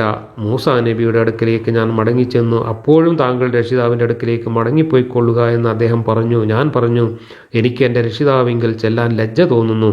പിന്നീട് ജിബ്രീൽ എന്നെയും കൊണ്ട് യാത്ര ചെയ്ത് സിദ്റത്തുൽ മുൻതഹായുടെ അടുത്തെത്തി. അത് അവർണ്ണനീയങ്ങളായ വിവിധ വർണ്ണങ്ങളാൽ ആവരണം ചെയ്യപ്പെട്ടിട്ടുണ്ട്. പിന്നീട് എന്നെ സ്വർഗത്തിനുള്ളിലേക്ക് കൊണ്ടുപോയി. അപ്പോൾ അതിലതാ മുത്തുമലകൾ തൂക്കിയിട്ടിരിക്കുന്നു. അവിടുത്തെ മണ്ണ് കസ്തൂരിയും. ഇനി ഞാൻ വേറൊരു ഹദീസും കൂടെ വായിക്കാം. ഈ ഹദീസുകളിൽ തന്നെ ഉള്ള വൈരുദ്ധ്യങ്ങളും കഥകളുടെ വ്യത്യാസങ്ങളും ഒക്കെ ശ്രദ്ധിക്കുക. മാലിക് ഇബ്നു സഅസഅ പറയുന്നു, തന്നെ കൊണ്ടുപോയ രാത്രിയെപ്പറ്റി വിവരിച്ചുകൊണ്ട് തിരുമേനി അനുചരന്മാരോടിങ്ങനെ അരുളി, ഒരിക്കൽ ഞാൻ കഅബയിലെ ഹത്തീമിൽ കിടക്കുകയായിരുന്നു. ഒരാൾ എൻ്റെ അടുക്കൽ വന്നിട്ട് എൻ്റെ ഇത് മുതൽ ഇതുവരേക്കും കീറി. റാവി പറയുന്നു, നെഞ്ചിൻ്റെ മുകൾ ഭാഗം മുതൽ പൊക്കിളിൻ്റെ താഴ്ഭാഗം വരേക്കും എന്നാണ് ഉദ്ദേശ്യം. എന്നിട്ട് എൻ്റെ ഹൃദയം പുറത്തെടുത്തു. പിന്നീട് ഈമാൻ നിറച്ച ഒരു സ്വർണ്ണ തളിക കൊണ്ടുവന്ന് ഹൃദയം കഴുകി അതിൽ ഈമാൻ നിറച്ചു പൂർവ്വസ്ഥാനത്തു തന്നെ വെച്ചു. അനന്തരം കോവർ കഴുതയേക്കാൾ ചെറുതും കഴുതയേക്കാൾ വലുതുമായ ഒരു വെളുത്ത മൃഗത്തെ കൊണ്ടുവന്നു. റാവി പറയുന്നു, അത് ബുറാഖ് ആണ്. അതിൻ്റെ കണ്ണെത്തുന്ന ദൂരം വരേക്കും കാലുമെത്തും. എന്നെ അതിന്മേൽ കയറ്റി ജിബ്രീൽ യാത്രയായി. ഏറ്റവും താഴത്തെ ആകാശത്തിങ്കൽ ചെന്നു. വാതിൽ തുറക്കാൻ ആവശ്യപ്പെട്ടു. ഇതാര്? അവിടെ നിന്ന് ചോദിച്ചു. ജിബ്രീലാണ് എന്ന് മറുപടി കൊടുത്തു. താങ്കളുടെ കൂടെ ആരാണ്? വീണ്ടും ചോദിച്ചു. മുഹമ്മദാണിത് എന്ന് മറുപടി കൊടുത്തു. അദ്ദേഹത്തെ വിളിക്കാൻ അയച്ചിരുന്നോ? വീണ്ടും ചോദിച്ചു. അതേ എന്ന് മറുപടി. അവിടെ നിന്ന് ഇങ്ങനെ പറഞ്ഞു, അദ്ദേഹത്തിന് സ്വാഗതം, വരവ് വളരെ നന്നായിരിക്കുന്നു. അദ്ദേഹം വന്ന് വാതിൽ തുറന്നു കടന്നു ചെന്നപ്പോൾ അവിടെ അതാ ആദം. ജിബ്രീൽ പറഞ്ഞു, ഇത് താങ്കളുടെ രക്ഷിതാവ് ആദമാണ്. സലാം പറഞ്ഞാലും. ഞാൻ അദ്ദേഹത്തിന് സലാം പറഞ്ഞു. അദ്ദേഹം സലാം മടക്കിയ ശേഷം പറഞ്ഞു, ഉത്തമ പുത്രനും ഉത്കൃഷ്ട പ്രവാചകനും സ്വാഗതം. പിന്നെ എന്നെയും കൊണ്ട് ജിബ്രീൽ മേലോട്ട് കയറി 2-ാം ആകാശത്തെത്തി. വാതിൽ തുറക്കാൻ ആവശ്യപ്പെട്ടു. ഇതാരാണ്? ജിബ്രീലാണെന്ന് മറുപടി നൽകി. താങ്കളുടെ കൂടെ ആരാണ്? ഇത് മുഹമ്മദാണെന്ന് മറുപടി. അദ്ദേഹത്തെ വിളിക്കാൻ അയച്ചിരുന്നോ? വീണ്ടും ചോദ്യം. അതെ എന്ന് മറുപടി. ഉടനെ പറഞ്ഞു, അദ്ദേഹത്തിന് സ്വാഗതം, വരവ് വളരെ നന്നായിരിക്കുന്നു. അദ്ദേഹം വാതിൽ തുറന്നു അങ്ങോട്ട് കടന്നപ്പോഴതാ അവിടെ യഹ്യായും ഈസായും, അവർ രണ്ടുപേരും 2 സഹോദരീപുത്രന്മാരാണ്. ഇത് യഹ്യായും ഈസായുമാണ്. അവർക്ക് സലാം പറഞ്ഞാലും ജിബ്രീൽ പറഞ്ഞു, ഞാൻ സലാം പറഞ്ഞു. എൻ്റെ സലാമിന് മറുപടി കിട്ടി. പിന്നീട് അവർ പറഞ്ഞു, ഉത്തമ സഹോദരനും ഉത്കൃഷ്ട പ്രവാചകനും സ്വാഗതം. അനന്തരം എന്നെയും കൊണ്ട് 3-ാം ആകാശത്തിലേക്ക് ജിബ്രീൽ കയറി വാതിൽ തുറക്കുവാൻ ആവശ്യപ്പെട്ടു. ആരാണിത് എന്ന് അവിടെ നിന്നും ചോദിച്ചു. ജിബ്രീലാണ് എന്ന് മറുപടി. താങ്കളുടെ കൂടെ ആര് എന്ന് വീണ്ടും. മുഹമ്മദാണ് എന്ന് മറുപടി. അദ്ദേഹത്തിൻ്റെ അടുക്കലേക്ക് ആളെ അയച്ചിരുന്നോ? വീണ്ടും ചോദിച്ചു. അതേ എന്ന് ജിബ്രീൽ മറുപടി പറഞ്ഞു. ഉടനെ പറഞ്ഞു, അദ്ദേഹത്തിന് സ്വാഗതം, വരവ് വളരെ നന്നായിരിക്കുന്നു. വാതിൽ തുറന്നു. ഞാൻ കടന്നപ്പോഴതാ യൂസുഫ്, ഇത് യൂസുഫ് അലൈഹിസ്സലാമാണ്. സലാം പറഞ്ഞാലും ജിബ്രീൽ പറഞ്ഞു, ഞാൻ അദ്ദേഹത്തിന് സലാം പറഞ്ഞു. അദ്ദേഹം അതിന് മറുപടി നൽകിക്കൊണ്ട് പറഞ്ഞു, ഉത്തമ സഹോദരനും ഉത്കൃഷ്ടനും പ്രവാചകനും സ്വാഗതം. അനന്തരം എന്നെയും കൊണ്ട് 4-ാം ആകാശത്തേക്ക് കയറി വാതിൽ തുറക്കപ്പാൻ ആവശ്യപ്പെട്ടു. ഇതാര് അവിടെ നിന്ന് ചോദിച്ചു. ജിബ്രീലാണ് മറുപടി. ആരാണ് താങ്കളുടെ കൂടെ? ഇത് മുഹമ്മദാണ് എന്ന് മറുപടി. അദ്ദേഹത്തെ ക്ഷണിക്കാൻ അയച്ചിരുന്നോ? ചോദ്യം. അതേ എന്ന് മറുപടി. അവിടെ നിന്ന് പറഞ്ഞു, അദ്ദേഹത്തിന് സ്വാഗതം, എത്ര നല്ല വരവ്. വാതിൽ തുറന്ന് ഞാൻ കടന്നപ്പോഴതാ അവിടെ ഇദ്രീസ്, ഇത് ഇദ്രീസാണ്. സലാം പറഞ്ഞാലും എന്ന് ജിബ്രീൽ പറഞ്ഞു. ഞാൻ സലാം പറഞ്ഞു. അദ്ദേഹം മറുപടി നൽകിക്കൊണ്ട് പറഞ്ഞു, ഉത്തമ സഹോദരനും ഉത്കൃഷ്ട പ്രവാചകനും സ്വാഗതം. അനന്തരം എന്നെയും കൊണ്ട് 5-ാം ആകാശത്തേക്ക് കയറി വാതിൽ തുറക്കപ്പെടാൻ ആവശ്യപ്പെട്ടു. ഇതാര് എന്ന് അവിടെ നിന്നും ചോദിച്ചു. ജിബ്രീലാണ് എന്ന് മറുപടി. കൂടെ ആര് എന്ന് വീണ്ടും ചോദിച്ചു. മുഹമ്മദ് എന്ന് മറുപടി. അദ്ദേഹത്തെ ക്ഷണിക്കാൻ ആളയച്ചിരുന്നോ? ചോദ്യം. അതേ എന്ന് മറുപടി. അവിടെ നിന്ന് പറഞ്ഞു, അദ്ദേഹത്തിന് സ്വാഗതം, നല്ല വരവ്. ഞാൻ അങ്ങോട്ട് കടന്നപ്പോൾ അതാ അവിടെ ഹാറൂൻ, ഇത് ഹാറൂനാണ്. സലാം പറഞ്ഞാലും എന്ന് ജിബ്രീൽ പറഞ്ഞു. ഞാൻ സലാം പറഞ്ഞു. അദ്ദേഹം അതിന് മറുപടി നൽകിയ ശേഷം പറഞ്ഞു, ഉത്തമ സഹോദരനും ഉത്കൃഷ്ട പ്രവാചകനും സ്വാഗതം. പിന്നീട് 6-ാം ആകാശത്തേക്ക് എന്നെയും കൊണ്ടുപോയി വാതിൽ തുറക്കാൻ ആവശ്യപ്പെട്ടു. ഇതാരാണ്? ജിബ്രീലാണ് എന്ന് മറുപടി. താങ്കളുടെ കൂടെ ആരാണ്? വീണ്ടും ചോദ്യം. മുഹമ്മദ് എന്ന് മറുപടി. അവിടെ നിന്ന് പറഞ്ഞു, അദ്ദേഹത്തിന് സ്വാഗതം, എത്ര നല്ല വരവ്. ഞാൻ അങ്ങോട്ട് കടന്നപ്പോഴതാ അവിടെ മൂസ, ഇത് മൂസായാണ്. സലാം പറഞ്ഞാലും എന്ന് ജിബ്രീൽ പറഞ്ഞു. ഞാൻ സലാം പറഞ്ഞു. അദ്ദേഹം മറുപടി നൽകിക്കൊണ്ട് പറഞ്ഞു, ഉത്തമ സഹോദരനും ഉത്കൃഷ്ട പ്രവാചകനും സ്വാഗതം. ഞാൻ കടന്നു പോയപ്പോൾ അദ്ദേഹം പറഞ്ഞു, താങ്കൾ എന്തിനാണ് കരയുന്നതെന്ന് ചോദിച്ചപ്പോൾ അദ്ദേഹം പറഞ്ഞു, എനിക്ക് ശേഷം പ്രവാചകനായി വന്ന ഒരു ചെറുപ്പക്കാരൻ്റെ സമുദായത്തിൽ നിന്നും എൻ്റെ സമുദായത്തിലേതിനേക്കാൾ അധികം ആളുകൾ സ്വർഗത്തിൽ പ്രവേശിച്ചു കളയുമല്ലോ എന്നോർത്താണ് ഞാൻ കരയുന്നത്. പിന്നെ 7-ാം ആകാശത്തേക്ക് കയറി ജിബ്രീൽ വാതിൽ തുറക്കാൻ ആവശ്യപ്പെട്ടു. ആരാണിത്? ജിബ്രീലാണ് എന്ന് മറുപടി. താങ്കളുടെ കൂടെ ആരാണ്? ചോദ്യം. മുഹമ്മദ്. മറുപടി. അദ്ദേഹത്തെ ക്ഷണിക്കാൻ ആളെ അയച്ചിരുന്നോ? ചോദ്യം. അതേ എന്ന് മറുപടി. അവിടെ നിന്ന് പറഞ്ഞു, അദ്ദേഹത്തിന് സ്വാഗതം, എത്ര നല്ല വരവ്. ഞാൻ അങ്ങോട്ട് കടന്നപ്പോഴതാ അവിടെ ഇബ്രാഹിം, ഇത് താങ്കളുടെ പിതാവ് ഇബ്രാഹിമാണ്. സലാം പറഞ്ഞാലും എന്ന് ജിബ്രീൽ പറഞ്ഞു. സലാം പറഞ്ഞു. അദ്ദേഹം അതിന് മറുപടി നൽകിയിട്ട് പറഞ്ഞു, ഉത്തമ സഹോദരനും ഉത്കൃഷ്ട പ്രവാചകനും സ്വാഗതം. പിന്നീട് എന്നെ സിദ്റത്തുൽ മുൻതഹായിലേക്ക് ഉയർത്തിക്കൊണ്ടുപോയി. അപ്പോഴതാ അതിൻ്റെ കായ്കൾ ഹജറിലെ കുന്നുകൾ പോലെയുണ്ട്, ഇലകൾ ആനച്ചെവി പോലെയും. ഇതാണ് സിദ്റത്തുൽ മുൻതഹ. ജിബ്രീൽ പറഞ്ഞു. പിന്നീടതാ അവിടെ 4 നദികൾ, 2 പ്രത്യക്ഷത്തിൽ ഒഴുകുന്നവയും മറ്റു 2 അപ്രത്യക്ഷമായി ഒഴുകുന്നവയും. ജിബ്രീൽ, ഇതെന്താണ്? ഞാൻ ചോദിച്ചു. അദ്ദേഹം പറഞ്ഞു, ആന്തരമായി ഒഴുകുന്നവ സ്വർഗത്തിലെ നദികളാണ്. പ്രത്യക്ഷത്തിൽ ഒഴുകുന്ന നദികളോ നൈൽ നദിയും യൂഫ്രട്ടീസ് നദിയും. പിന്നീട് എന്നെ ബൈത്തുൽ മഅ്മൂറിലേക്ക് ഉയർത്തിക്കൊണ്ടുപോയി. അതിൽ ഓരോ ദിവസം 70,000 മലക്കുകൾ പ്രവേശിച്ചു കൊണ്ടിരിക്കുന്നുണ്ട്. അനന്തരം എൻ്റെ അടുക്കൽ മദ്യവും പാലും തേനും നിറച്ച ഓരോ പാത്രം കൊണ്ടുവന്നു. ഞാൻ പാൽപാത്രം എടുത്തു. ജിബ്രീൽ പറഞ്ഞു, അതാണ് താങ്കളും താങ്കളുടെ സമുദായവും നിലകൊള്ളുന്ന ശുദ്ധപ്രകൃതി. പിന്നീട് എനിക്ക് നമസ്കാരം നിർബന്ധമാക്കി. ദിവസത്തിൽ 50 നേരത്തെ നമസ്കാരം. ഞാൻ മടങ്ങി മൂസയുടെ അടുത്തുകൂടെ പോകുമ്പോൾ അദ്ദേഹം ചോദിച്ചു, താങ്കളോട് എന്താണ് കൽപ്പിച്ചത്? ഞാൻ പറഞ്ഞു, ദിവസത്തിൽ 50 നേരത്തെ നമസ്കാരം എന്നോട് കൽപ്പിച്ചു. മൂസ പറഞ്ഞു, ഒരു ദിവസം 50 നേരം നമസ്കരിക്കാൻ താങ്കളുടെ സമുദായത്തെ കൊണ്ടാവില്ല. അള്ളാഹുവാണെ, താങ്കൾക്ക് മുമ്പ് ജനങ്ങൾ ഞാൻ പരീക്ഷിച്ച് നോക്കിയിട്ടുണ്ട്. ഇസ്രായേല്യരെ വളരെ ശക്തിയോടെ നിയന്ത്രിച്ച് ഭരിക്കാൻ ഞാൻ ശ്രമിച്ചു നോക്കിയിട്ടുണ്ട്. താങ്കളുടെ നാഥൻ്റെ അടുക്കലേക്ക് മടങ്ങിച്ചെന്ന് താങ്കളുടെ സമുദായത്തിന് വേണ്ടി നമസ്കാര ബാധ്യത കുറെ കൂടി ലഘൂകരിച്ചു തരുവാൻ ആവശ്യപ്പെടുക. ഞാൻ മടങ്ങിച്ചെന്നപ്പോൾ എനിക്ക് ആദ്യം 5 പിന്നീട് 5 10 നമസ്കാരം ഒഴിവാക്കി തന്നു. വീണ്ടും ഞാൻ മൂസയുടെ അടുക്കലേക്ക് മടങ്ങിച്ചെന്നു. അദ്ദേഹം ആദ്യം പറഞ്ഞതുപോലെ അപ്പോഴും പറഞ്ഞു. ഞാൻ മടങ്ങി. അപ്പോഴും ആദ്യം 5 പിന്നീട് 5 10 നമസ്കാരം ഒഴിവാക്കി തന്നു. വീണ്ടും മൂസയുടെ അടുക്കലേക്ക് മടങ്ങിച്ചെന്നു. അപ്പോഴും അദ്ദേഹം പഴയപടി പറഞ്ഞു. വീണ്ടും ഞാൻ അള്ളാഹുവിലേക്ക് മടങ്ങിപ്പോയി. ആദ്യം 5 പിന്നീട് 5 10 നമസ്കാരം അപ്പോഴും ഒഴിവാക്കി തന്നു. പിന്നെയും മൂസയുടെ അടുത്തേക്ക് ചെന്നപ്പോൾ അദ്ദേഹം പഴയപടി പറഞ്ഞു. വീണ്ടും ഞാൻ മടങ്ങി. അപ്പോഴും ആദ്യം 5 പിന്നീട് 5 10 നമസ്കാരം ഒഴിവാക്കി. അവസാനം ഒരു ദിവസം 10 നേരത്തെ നമസ്കാരം എന്നോട് കൽപ്പിച്ചു. ഞാൻ മടങ്ങിച്ചെന്നപ്പോൾ മൂസ ആദ്യത്തേത് തന്നെ ആവർത്തിച്ചു. ഞാൻ വീണ്ടും പോയി. അപ്പോൾ 5 നേരത്തെ നമസ്കാരം എന്നോട് അള്ളാഹു കൽപ്പിച്ചു. പിന്നെയും മൂസയുടെ അടുത്തേക്ക് ചെന്നു. താങ്കളോട് എന്ത് കൽപ്പിച്ചു എന്ന് അദ്ദേഹം ചോദിച്ചു. എല്ലാ ദിവസവും 5 നേരത്തെ നമസ്കാരം എന്നോട് കൽപ്പിച്ചു എന്ന് ഞാൻ പറഞ്ഞു. മൂസ പറഞ്ഞു, താങ്കളുടെ സമുദായത്തിന് ഒരു ദിവസം 5 നേരം നമസ്കരിക്കാൻ കഴിയില്ല. താങ്കൾക്ക് മുമ്പ് ജനങ്ങളെ ഞാൻ പരീക്ഷിച്ചു കഴിഞ്ഞിട്ടുണ്ട്. ഇസ്രായേല്യരെ വളരെ ശക്തിയോടെ നിയന്ത്രിച്ച് ഭരിക്കാൻ ഞാൻ ശ്രമിച്ചു നോക്കി. താങ്കളുടെ നാഥങ്കലേക്ക് മടങ്ങിച്ചെന്ന് താങ്കളുടെ സമുദായത്തിന് വേണ്ടി അവരുടെ നമസ്കാരം ലഘൂകരിച്ച് കിട്ടുവാൻ ആവശ്യപ്പെടുക. ഞാൻ പറഞ്ഞു, ഞാൻ എൻ്റെ നാഥനോട് പലവട്ടം ചോദിച്ചു. ഇപ്പോൾ എനിക്ക് നാണം തോന്നുന്നു. അതുകൊണ്ട് ഇത് ഞാൻ തൃപ്തിപ്പെട്ടു സമ്മതിച്ചിരിക്കുന്നു.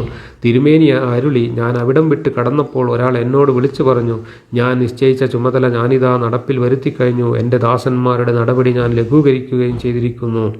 അനസിൽ നിന്നുള്ള ഇസ്രായേലിൻ്റെ ഹദീസ് നമസ്കാരത്തിൻ്റെ അധ്യായത്തിൻ്റെ ആരംഭത്തിൽ വന്നു കഴിഞ്ഞു. ഇവയിൽ ഓരോന്നിലും മറ്റേതിലില്ലാത്ത ചില ആശയങ്ങളുണ്ട്. ഇതാണ് ബുഖാരിയിൽ എഴുതി വച്ചിട്ടുള്ള 2 വലിയ ഹദീസുകൾ.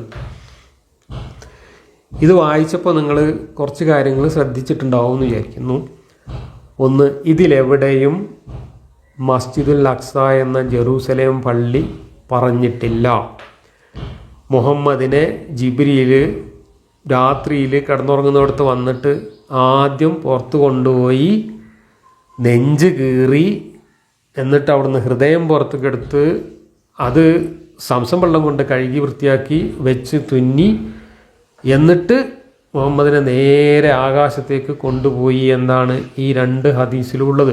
ഇനി അതിലൊരു വേറൊരു തമാശ എന്താണെന്ന് വെച്ചാൽ, ഈ നെഞ്ച് കീറി ഹൃദയമെടുത്ത് ഓപ്പറേഷൻ ചെയ്ത് കഴുകി വൃത്തിയാക്കി വെച്ചു എന്ന് പറയുന്ന വേറെ പല ഹദീസുകളിലും ആ സംഭവം നടക്കുന്നത് മുഹമ്മദ് നബി പ്രവാചകനാവുന്നതിന് മുമ്പാണ്. ഈ സംഭവം നടക്കുന്നത് ആകട്ടെ ഹിജ്റയുടെ 1 വർഷം മുമ്പാണ്. എന്ന് വെച്ചാൽ 12 വർഷം കഴിഞ്ഞിട്ട് നടക്കുന്നൊരു സംഭവമാണിത്. ആ 12 വർഷങ്ങൾക്ക് മുമ്പ് മുഹമ്മദിന് പ്രവാചകത്വം ലഭിക്കുന്നതിനുള്ള ഒരുക്കം എന്ന നിലക്ക് മുഹമ്മദിനെ കൊണ്ടുപോയിട്ട് ജിബ്രീൽ ഹാർട്ട് ഓപ്പറേഷൻ നടത്തി എന്ന് പറയുന്ന ഹദീസുകൾ വേറെയുണ്ട്. ഇനി ഞാൻ ഈ വായിച്ച ഹദീസിൽ തന്നെ അത് ഒരു ഹദീസ് അല്ല, അല്ലെങ്കിൽ 2 ഹദീസല്ല വായിച്ചത്, പലരും നിവേദനം ചെയ്ത പല ഹദീസുകളും കൂടെ കൂട്ടിച്ചേർത്ത് കൊണ്ടുള്ള ഒരു ആഖ്യാനം എന്ന നിലക്കാണ് ബുഖാരി ഇതിനെ ഉദ്ധരിച്ചിട്ടുള്ളത്. അവിടെ അനസ് പറഞ്ഞു, മറ്റയാൾ പറഞ്ഞു, ഇവർ പറഞ്ഞു എന്ന് പറഞ്ഞിട്ട് കുറേ കാര്യങ്ങൾ വിശദീകരിച്ചത് നമ്മൾ കണ്ടു. അങ്ങനെ മുഹമ്മദ് പല സന്ദർഭങ്ങളിലായി പലപ്പോഴായി പറഞ്ഞിട്ടുള്ള ഒരുപാട് തള്ളുകഥകളെ ക്രോഡീകരിച്ചിട്ട് ബുഖാരി അവതരിപ്പിച്ചതാണ് ഞാനിപ്പോൾ ഈ വായിച്ച 2 ഹദീസ്. ഇതിലുള്ള വൈരുദ്ധ്യം എന്താണെന്ന് വെച്ചാൽ, ഖുർആനിൽ നമ്മൾ ഓതിയപ്പോൾ വായിച്ചത് മസ്ജിദുൽ ഹറാമിൽ നിന്ന് മസ്ജിദുൽ അഖ്സയിലേക്ക് രാപ്രയാണം ചെയ്യിച്ചു എന്നാണ്. എന്നാൽ നമ്മൾ ഈ വായിച്ച ഹദീസിൽ എവിടെയും ജെറൂസലേമിലെ ഒരു പള്ളിയിലേക്ക് പോയ കാര്യം പറയുന്നേയില്ല. എന്നു മാത്രമല്ല, ജെറൂസലേം പള്ളിയിൽ വെച്ച് പ്രവാചകന്മാരെ എല്ലാവരെയും കണ്ടു എന്നും അവിടെ വെച്ച് പ്രവാചകന്മാരുടെ എല്ലാം ഇമാമായി മുഹമ്മദ് നിസ്കരിച്ചു എന്നും അതിനുശേഷം പ്രവാചകന്മാർ മുഹമ്മദിന് കള്ളും പാലും കൂടെ കൊണ്ടുവന്ന് കൊടുത്തു എന്നും പറയുന്ന ഒരുപാട് ഹദീസുകളുണ്ട്. അപ്പം മുഹമ്മദ് പ്രവാചകന്മാരെ എല്ലാവരെയും കാണുന്നത് മസ്ജിദുൽ അഖ്സയിൽ വെച്ചാണ്. മുഹമ്മദ് നിസ്കരിക്കുന്നത് മസ്ജിദുൽ അഖ്സയിൽ വെച്ചാണ്. മുഹമ്മദിൻ്റെ കൂടെ പ്രവാചകന്മാർ നിസ്കരിക്കുന്നത് മസ്ജിദുൽ അഖ്സയിൽ വെച്ചാണ്. മുഹമ്മദിന് കള്ളും പാലും കൊണ്ടു കൊടുത്തിട്ട് മുഹമ്മദ് അതിൽ നിന്ന് പാല് തിരഞ്ഞെടുക്കുന്നതും മസ്ജിദുൽ അഖ്സയിൽ വെച്ചാണ്. അതേ സമയത്ത് നമ്മളിപ്പോൾ വായിച്ചു കേട്ട ഹദീസിൽ ഈ സംഭവങ്ങളെല്ലാം നടക്കുന്നത് ആകാശത്ത് അള്ളാഹുവിൻ്റെ അടുത്ത് വെച്ചിട്ടാണ്. മുഹമ്മദ് മൂസായെ കാണുന്നത് 6ാമത്തെ ആകാശത്ത് വെച്ചിട്ടാണ്. എന്നാൽ വേറെ ചില ഹദീസുകളിൽ മസ്ജിദുൽ അഖ്സയിൽ വെച്ചിട്ട് മുഹമ്മദ് മൂസായെ കണ്ടു എന്നും മൂസ മുഹമ്മദിൻ്റെ പുറകിൽ നിസ്കരിച്ചു എന്നും പറയുന്നുണ്ട്. എന്നാൽ വേറെ ചില ഹദീസുകളിൽ മുഹമ്മദ് മൂസായെ കണ്ടത് മൂസായുടെ ഖബറിൽ വെച്ചാണ് എന്ന് പറയുന്നുണ്ട്. മൂസായുടെ ഖബറിൻ്റെ പുറത്ത് ഇരുന്ന് നിസ്കരിക്കുന്നത് കണ്ടുകൊണ്ടാണ് മുഹമ്മദ് ആകാശയാത്ര നടത്തിയത് എന്ന് പറയുന്ന ഹദീസുണ്ട്. ചുരുക്കി പറഞ്ഞാൽ മുഹമ്മദ് എവിടുന്ന് എവിടേക്ക് പോയി, ആരൊക്കെ എവിടെ വെച്ചൊക്കെ കണ്ടു, എന്തൊക്കെ ചെയ്തു എന്ന് പറയുന്ന ഹദീസുകളിലെല്ലാം പരസ്പര യാതൊരു ബന്ധവുമില്ലാത്ത പ്രകടമായ പരസ്പര വൈരുദ്ധ്യങ്ങളോട് കൂടിയാണ് ഹദീസുകളെല്ലാം പറഞ്ഞു വച്ചിട്ടുള്ളത്.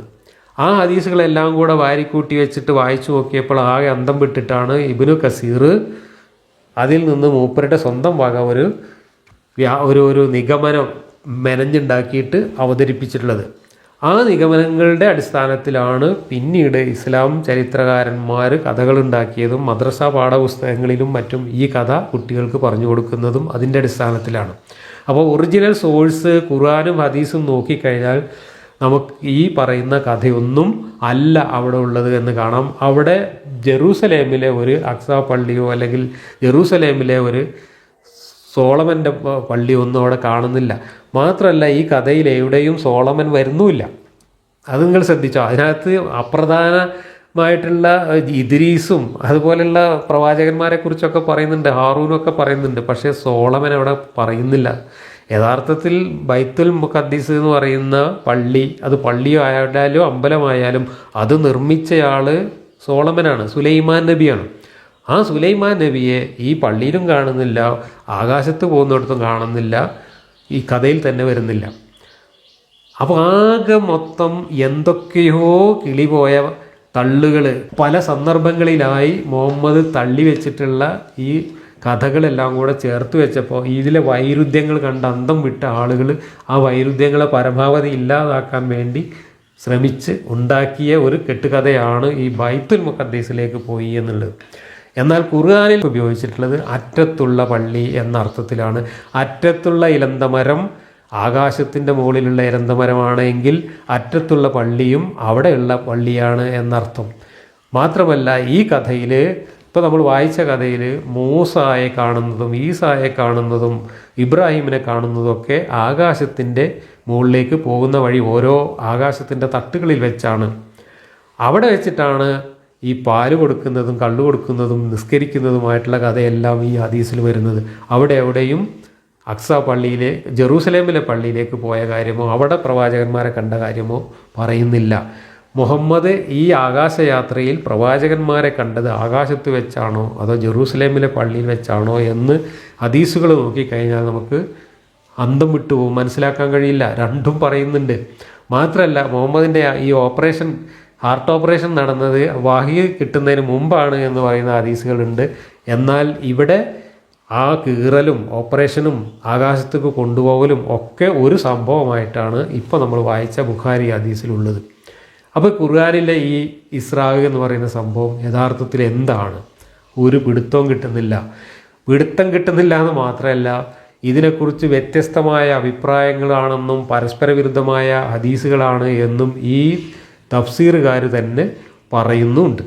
നമ്മുടെ അമാനി മൗലവിയുടെ തഫ്സീറിൽ അതിനെ വളരെ ലഘൂകരിച്ചിട്ട് ഒരു വാചകത്തിൽ പറഞ്ഞത് ഞാൻ വായിക്കാം. ഉമർ, അലി, ഇബ്നു മസൂദ്, അനസ്, അബൂ ഹുറൈറ, അബൂദർ, ഇബ്നു അബ്ബാസ് മുതലായ സഹാബി പ്രമുഖന്മാരിൽ നിന്നും ഉമ്മു ഹാനി, അസ്മാ എന്നീ പ്രമുഖ വനിതാ സഹാബികളിൽ നിന്നുമായി ബുഖാരി, മുസ്ലിം തുടങ്ങിയ ഹദീസ് പണ്ഡിതന്മാർ പല മാർഗങ്ങളിൽ കൂടി ഈ വിഷയം സംബന്ധിച്ച് ധാരാളം ഹദീസുകൾ രേഖപ്പെടുത്തിയിട്ടുണ്ട്. ചിലതിൽ സുദീർഘമായും ചിലതിൽ സംക്ഷിപ്തമായും സംഭവം വിവരിക്കപ്പെട്ടിരിക്കുന്നു. വിശദാംശങ്ങളിൽ ചില റിവായത്തുകൾ തമ്മിൽ അല്പം ചില വ്യത്യാസങ്ങൾ കാണപ്പെടുമെങ്കിലും പ്രധാന വശങ്ങളിൽ അവ തമ്മിൽ യോജിപ്പ് കാണാവുന്നതാണ്. അല്പം വ്യത്യാസങ്ങളേ ഉള്ളൂ എന്നാണ് പറഞ്ഞിട്ട് ഇവിടെ ലഘൂകരിക്കാൻ ശ്രമിക്കുകയാണ് അമാനി മൗലവി. എന്നാൽ മുഹമ്മദ് നബി ആകുന്നതിന് മുമ്പ് ജിബ്രീൽ വന്ന് ഹാർട്ട് ഓപ്പറേഷൻ നടത്തിയതും മുഹമ്മദ് നബിയായി 12 കൊല്ലം കഴിഞ്ഞിട്ട് മുഹമ്മദിനെ ആകാശത്തേക്ക് കൊണ്ടുപോകാൻ ജിബ്രീൽ വന്നപ്പോൾ ആണ് ഈ ഹാർട്ട് ഓപ്പറേഷൻ നടത്തിയെന്ന് പറയുന്നതും ചെറിയ വൈരുദ്ധ്യമല്ലല്ലോ, അത് ഭീമമായ വൈരുദ്ധ്യമില്ലേ? അതുപോലെ തന്നെ മുഹമ്മദ് നേരെ ജിബ്രീൽ ഹാർട്ട് കീറി ഓപ്പറേഷനൊക്കെ കഴിഞ്ഞ് നേരെ കിടക്കപ്പായി എണീറ്റ് നേരെ ആകാശത്തേക്ക് പോയി എന്ന് പറയുന്നതും മുഹമ്മദിനെ നേരെ 1000 ചില്ലാനം കിലോമീറ്റർ അപ്പുറത്തുള്ള ജെറൂസലേമിലേക്ക് കൊണ്ടുപോയി എന്ന് പറയുന്നതും തമ്മിൽ വൈരുദ്ധ്യമല്ലേ? മുഹമ്മദ് പോകുന്ന വഴിക്ക് ഈ നബിമാരെയൊക്കെ ഓരോ ആകാശത്തിൻ്റെ തട്ടിൽ വെച്ച് കണ്ടു എന്ന് പറയുന്നതും മുഹമ്മദ് നേരെ പോയ ജെറൂസലേമിൽ പോയപ്പോൾ ആ പള്ളീൻ്റെ ഉള്ളിൽ ഈ നബിമാരെല്ലാം കണ്ടു എന്ന് പറയുന്നതും വ്യത്യാസമില്ലേ, വൈരുദ്ധ്യമില്ലേ? അത് ചെറിയ വ്യത്യാസമാണോ? മുഹമ്മദിന് പാലും തേനും കൊടുത്തത് ആകാശത്തിൻ്റെ മുകളിൽ വെച്ചിട്ട് 7-ാം ആകാശത്ത് വെച്ചിട്ടാണ് എന്ന് പറയുന്നതും മുഹമ്മദിന് പാലും തേനും കൊടുത്തത് ജെറൂസലേമിലെ പള്ളിയിൽ വെച്ചിട്ടാണ് എന്ന് പറയുന്നതും തമ്മിൽ ചെറിയ വ്യത്യാസമേ ഉള്ളൂ. അപ്പോൾ ഈ പറയുന്നതെല്ലാം പരസ്പര വിരുദ്ധമായിട്ടുള്ള കാര്യങ്ങളാണ്. മുഹമ്മദ് മൂസായെ കണ്ടത് 6-ാം ആകാശത്ത് വെച്ചാണ് എന്ന് പറയുന്നു. മുഹമ്മദ് മൂസായെ കണ്ടത് ജെറൂസലേമിലെ പള്ളിയിൽ വെച്ചാണെന്ന് പറയുന്നു. മുഹമ്മദ് മൂസായെ കണ്ടത് മൂസായുടെ ഖബറിൽ വെച്ചാണെന്ന് പറയുന്നു. ഇതെല്ലാം ഒരാകാശയാത്രയുമായി ബന്ധപ്പെട്ട് വന്നിട്ടുള്ള വിവരണങ്ങളാണ്. ഇതൊക്കെ തമ്മിൽ ചെറിയ വ്യത്യാസങ്ങളേ ഉള്ളൂ. അപ്പോൾ മുഹമ്മദ് കയറിപ്പോയത് ഉമ്മുഹാനിയുടെ വീട്ടിൽ നിന്നാണെന്ന് പറയുന്നു. മുഹമ്മദ് കയറിപ്പോയത് കഅബയുടെ മൂലക്കെന്നാണെന്ന് പറയുന്നു. മുഹമ്മദ് കയറിപ്പോയത് വേറൊരു സ്ഥലത്തു നിന്നാണെന്ന് പറയുന്നു. ഇതൊക്കെ തമ്മിൽ ചെറിയ വ്യത്യാസമേ ഉള്ളൂ. അപ്പോൾ ചെറിയ വ്യത്യാസങ്ങളല്ല, ഇതൊക്കെ തമ്മിൽ പരസ്പരം യാതൊരു ബന്ധവുമില്ലാത്ത വൈരുദ്ധ്യങ്ങളാണുള്ളത്. എന്തുകൊണ്ടാണ് ഈ വൈരുദ്ധ്യങ്ങൾ വന്നത്?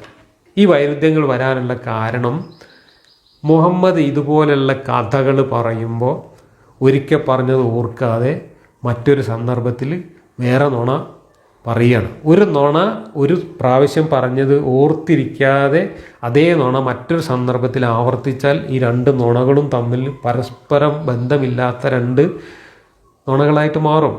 സത്യമാണ് പറയുന്നതെങ്കിൽ നമ്മുടെ മനസ്സിൽ ആ സത്യം ഉറച്ചു കിടക്കും. അപ്പോൾ നമുക്ക് എപ്പോൾ പറഞ്ഞാലും ആ സത്യം സത്യമായിട്ട് പറയാൻ കഴിയും.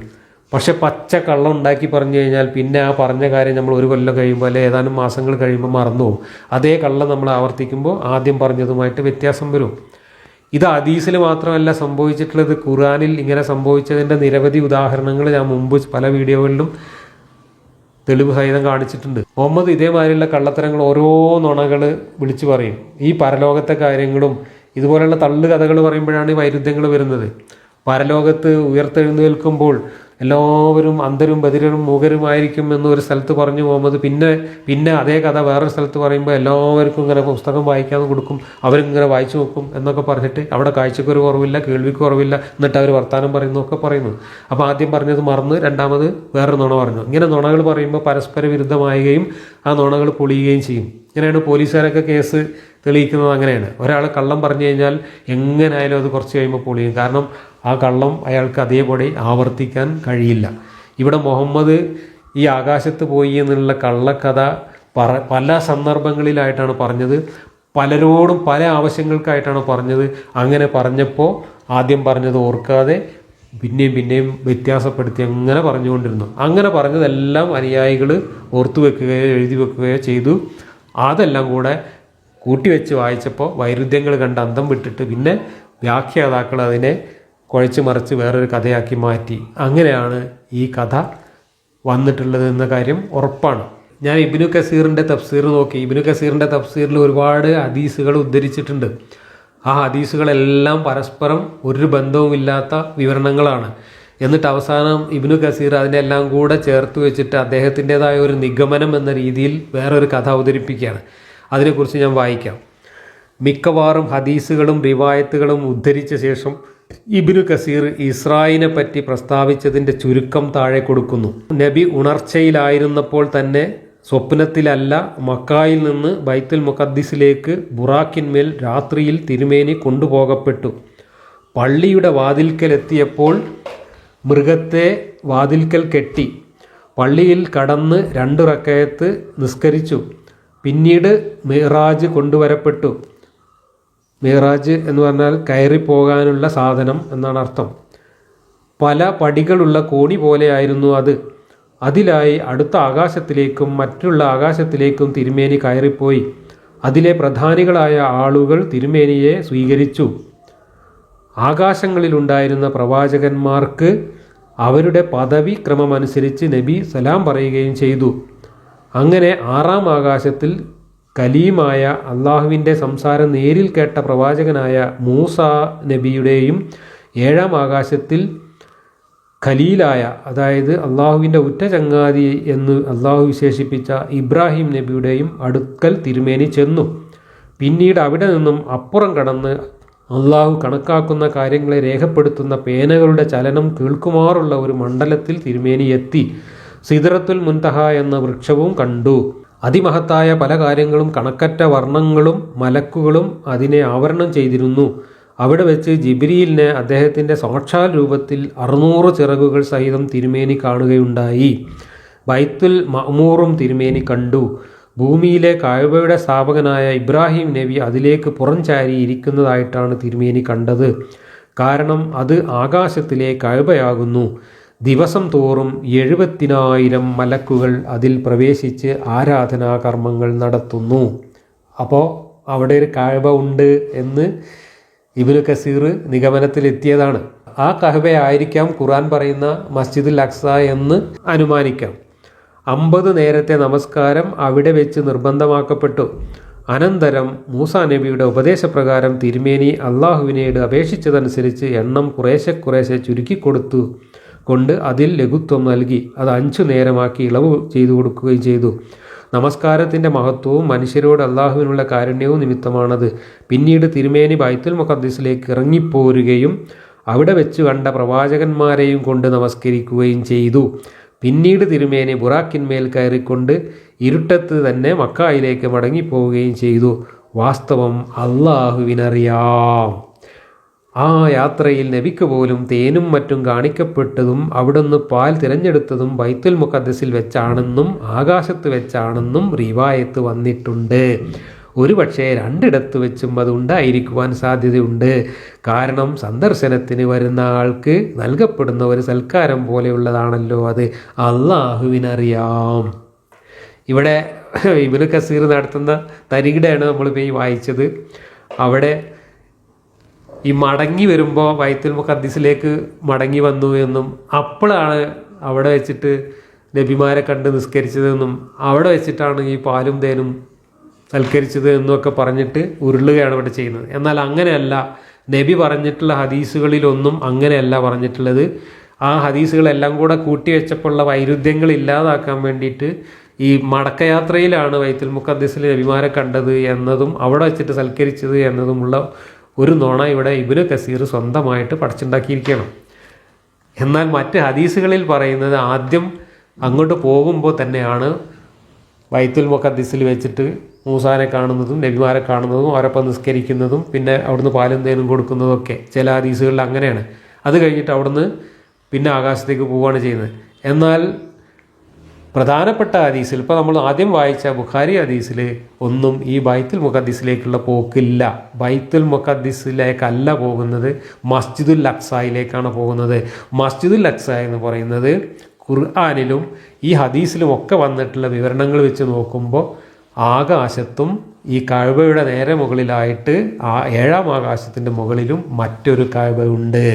അതാണ് അറ്റത്തുള്ള പള്ളി എന്ന് ഖുർആൻ പറഞ്ഞത്. അതിനെയാണ് ജെറൂസലേമിലെ പള്ളിയാക്കിയിട്ട് വ്യാഖ്യാതാക്കൾ എല്ലാവരും കൂടെ മാറ്റിയത്. എന്തിനു വേണ്ടി ആയിരിക്കാം മാറ്റിയത് ജെറൂസലേം ഖലീഫ ഉമറിൻ്റെ കാലത്ത് മുസ്ലിങ്ങൾ പിടിച്ചടക്കിയപ്പോൾ അവിടെ ഒരു പള്ളി പണിയാൻ വേണ്ടിയിട്ടും ജൂതമത കേന്ദ്രവുമായിട്ട് നേരത്തെ തന്നെ മുഹമ്മദിനുണ്ടായിരുന്ന ഒരു ആശയക്കുഴപ്പം, ആദ്യത്തെ കിബില എന്നും പറഞ്ഞ് മുഹമ്മദ് അങ്ങോട്ട് തിരിഞ്ഞ് നിസ്കരിക്കുകയൊക്കെ ചെയ്തിരുന്നില്ല. അപ്പോൾ അതിൻ്റെ ഒരു പ്രാധാന്യം കൂടെ പറഞ്ഞുകൊണ്ട് അതിനെ കൂടി ഇതിൻ്റെ ഭാഗമാക്കി മാറ്റാൻ, ജെറൂസലേമിലെ പള്ളിയെ കൂടി ഇസ്ലാമിൻ്റെ ചരിത്രവുമായി ബന്ധപ്പെടുത്താൻ വേണ്ടിയിട്ട് അതൊരു പുണ്യസ്ഥലമാക്കി മുസ്ലിങ്ങൾക്ക് വീണ്ടെടുക്കാൻ വേണ്ടിയിട്ട് ഈ ചരിത്ര സംഭവങ്ങളെല്ലാം കഴിഞ്ഞതിന് ശേഷം ഉമറിൻ്റെ കാലത്തിന് ശേഷം മുസ്ലിങ്ങൾ പണ്ഡിതന്മാർ പടച്ചുണ്ടാക്കിയതാണ് ഈ ആകാശയാത്രയിലുള്ള ആദ്യത്തെ ഇസ്രാ എന്ന യാത്ര അങ്ങോട്ടായിരുന്നു എന്ന കള്ളക്കഥ. ഖുർആനിൽ മുഹമ്മദ് ആയത്തിറക്കുന്ന സമയത്ത് മുഹമ്മദിൻ്റെ യാത്രയിൽ അങ്ങനെ ഒരു യാത്ര ഉണ്ടായിരുന്നില്ല. മറിച്ച് അത് നേരെ ആകാശത്തേക്കുള്ള യാത്രയായിരുന്നു. അവിടെ തന്നെ മുഹമ്മദ് ജിബ്രീൽ ആദ്യം വന്നിട്ട് ഓപ്പറേഷൻ നടത്തി എന്നുള്ള കാര്യം പറയുന്നുണ്ട്. ഓപ്പറേഷൻ നടത്തിയിട്ട് നേരെ ആകാശത്തേക്ക് കൊണ്ടുപോയി എന്ന് പറയുന്നുണ്ട്. ഈ കഥയെല്ലാം മറ്റു പല സന്ദർഭങ്ങളിൽ പല രൂപത്തിൽ പറഞ്ഞിട്ടുണ്ട്. അതുകൊണ്ടാണ് ഈ വൈരുദ്ധ്യങ്ങളെല്ലാം ഇതിനകത്ത് വന്നുപെട്ടത്. ഈ വൈരുദ്ധ്യങ്ങളിൽ കിടന്ന് ഉഴലുകയാണ് ഇവിടെ പണ്ഡിതന്മാർ, കിടന്ന് ഉരുളുകയാണ് പണ്ഡിതന്മാർ. അതാണ് നമ്മളിവിടെ ഇബ്നു കസീറിൻ്റെ വ്യാഖ്യാനത്തിലും അമാനി മൗലവിയുടെ വ്യാഖ്യാനത്തിലുമൊക്കെ കാണുന്നത്. ഈ വൈരുദ്ധ്യങ്ങളെല്ലാം കൂടെ കണ്ടപ്പോൾ ഇതിലേതാണ് സത്യമെന്നും അതല്ലെങ്കിൽ ഇതിൽ എന്തെങ്കിലും സത്യമുണ്ടോ എന്ന കാര്യത്തിലും പണ്ഡിതന്മാർക്ക് തന്നെ വലിയ സംശയം തോന്നിയതുകൊണ്ടാണ് അവരെല്ലാം പറഞ്ഞു കഴിഞ്ഞിട്ട് അവസാനം അള്ളാഹുവിനറിയാം എന്ന് പറഞ്ഞ് തടിയെടുക്കുന്നത്. ഇത് ഒരു കോമഡിയാണ്. എപ്പോഴും ഇതുപോലുള്ള വൈരുദ്ധ്യങ്ങളും ഇതുപോലുള്ള അർത്ഥശൂന്യമായിട്ടുള്ള കള്ളക്കഥകളും പറഞ്ഞതിന് ശേഷം ഇവരെല്ലാം പറഞ്ഞു വെക്കുന്ന ഒരു കാര്യമാണ് ഇതൊക്കെ അള്ളാഹുവിനറിയാമെന്ന്. അതോട് കൂടിയിട്ട് സ്വന്തം ഉത്തരവാദിത്വത്തിൽ നിന്ന് രക്ഷപ്പെടുകയാണ് ഇവർ ചെയ്യുന്നത്. മുഹമ്മദ് ഈ ആകാശയാത്രയുടെ വിശദാംശങ്ങൾ പറഞ്ഞിട്ടുള്ള സന്ദർഭങ്ങൾ നമുക്ക് ഹദീസുകളിൽ നിന്ന് നോക്കിയാൽ മനസ്സിലാവും.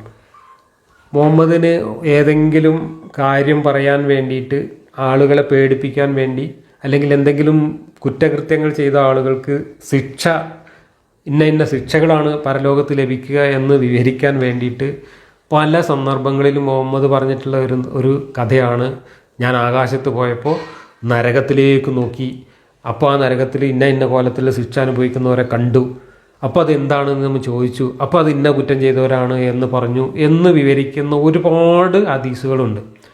അതിൽ ഒരു സമയത്ത് കുറേ ആൾക്കാരിങ്ങനെ ചീഞ്ഞ ഇറച്ചി തിന്നുന്നുണ്ട് നരകത്തിലിരുന്നിട്ട്. അപ്പോൾ അതെന്താണെന്ന് ചോദിച്ചു. അപ്പോൾ അത് ഇഹലോകത്ത് വെച്ചിട്ട് പരദൂഷണം പറഞ്ഞിരുന്ന ആൾക്കാർക്കുള്ള ശിക്ഷയാണ്, ആരാൻ്റെ ഇറച്ചി നിന്നിരുന്നവർക്കുള്ള ശിക്ഷയാണ് എന്ന് പറഞ്ഞു. അങ്ങനെ വേറൊരു സന്ദർഭത്തിൽ വേറൊരു ശിക്ഷ കാണുന്നുണ്ട്. അപ്പോൾ അതാരുടെയാണെന്ന് ചോദിക്കുന്നു. അപ്പോൾ അത് വേറൊരു കുറ്റം പറയുന്നു. ഇങ്ങനെ വേറെ സമയത്ത് സ്ത്രീകൾ മാത്രമുള്ള ഒരു സദസ്സിൽ മുഹമ്മദ് ഒരിക്കൽ പറയാണ്, ഞാൻ നരകത്തിലേക്ക് നോക്കി. എപ്പോഴാണ് നോക്കിയത്? ഈ ആകാശയാത്രയിൽ. അപ്പോൾ നരകം നിറയെ പെണ്ണുങ്ങളാണെന്ന് ഞാൻ കണ്ടു. അപ്പോൾ എന്താണ് കാര്യം എന്ന് ഞാൻ അന്വേഷിച്ചു എന്ന് പറഞ്ഞു. അപ്പോൾ പെണ്ണുങ്ങൾക്ക് ബുദ്ധി കുറവാണ്, ദീന് കുറവാണ്, അതുകൊണ്ട് എല്ലാവരും നരകത്തിലാണ് എന്ന് പറഞ്ഞ് അങ്ങനെ വിശദീകരിക്കുന്ന ഹദീസുകളുണ്ട്. അപ്പോൾ ആരെയൊക്കെ നരകത്തിലിടുമെന്നും ആർക്കൊക്കെ എന്തൊക്കെ ശിക്ഷകൾ കിട്ടുമെന്നും വിവരിക്കാൻ വേണ്ടി പല സന്ദർഭങ്ങളിലായിട്ട് മുഹമ്മദ് ഈ ആകാശയാത്രയുടെ കഥ പറഞ്ഞിട്ടുണ്ട്. അപ്പോൾ ആകാശത്ത് പോയപ്പോൾ ഞാൻ അങ്ങനെ കണ്ടു, ഇങ്ങനെ കണ്ടു എന്നൊക്കെ പറഞ്ഞ് തള്ളുകയാണ്. ആ തള്ളിൽ ഈ കഥ ഇങ്ങനെ വിവരിച്ച് പോകുമ്പോൾ ഒരിക്കൽ തള്ളിയ കാര്യം മറക്കും, ഒരിക്കൽ തള്ളിയതിന് വിരുദ്ധമായിട്ട് വേറൊരിക്കൽ തള്ളും. അങ്ങനെ തള്ളിയതൊക്കെ പാടെ വാരിക്കൂട്ടി നോക്കിയപ്പോഴാണ് ഈ വൈരുദ്ധ്യങ്ങളെല്ലാം കൂടെ കണ്ടിട്ട് അവസാനം നമ്മുടെ പണ്ഡിതന്മാർ അള്ളാഹു അകലം പറഞ്ഞ് തടിയെടുക്കേണ്ട അവസ്ഥ ഉണ്ടായത്. ഇതാണ് ഈ ആകാശത്ത് പോയ കഥയുടെ ഒരു ഏകദേശ ചിത്രം എന്ന് പറയുന്നത്. അപ്പോൾ മുഹമ്മദ് ഇങ്ങനെ ഇത്തരത്തിലുള്ള പൊട്ടക്കഥകൾ ആളുകളോട് പറഞ്ഞുകൊണ്ടിരിക്കുകയും അത് എല്ലാ പരിധിയും വിട്ട് ഇതുപോലുള്ള തള്ളുകളായി മാറുകയും ചെയ്ത സമയത്ത് വിശ്വാസികളായ അന്നത്തെ മുഹമ്മദിൻ്റെ കൂടെ മക്കയിൽ നിന്ന് വിശ്വസിച്ച് മുഹമ്മദിൻ്റെ കൂടെ കൂടിയ ആളുകൾ പോലും ഇയാൾക്ക് കിളി പോയതാണ് എന്ന് മനസ്സിലാക്കി ദീൻ വിട്ടുപോയി, മതം വിട്ടുപോയി എന്നാണ് ഈ തഫ്സീർ ഗ്രന്ഥങ്ങളിലും ചരിത്ര ഗ്രന്ഥങ്ങളിലും ഒക്കെ പറയുന്നത്. അമാനിയുടെ തഫ്സീറിൽ പറയുന്നുണ്ട്, കൂറ്റനാടിൻ്റെ തഫ്സീറിൽ പറയുന്നുണ്ട്, ഇബ്നു കസീറിൻ്റെ തഫ്സീർ പറയുന്നുണ്ട്, ഇസ്ലാമിൻ്റെ ചരിത്രത്തിൽ പറയുന്നുണ്ട്.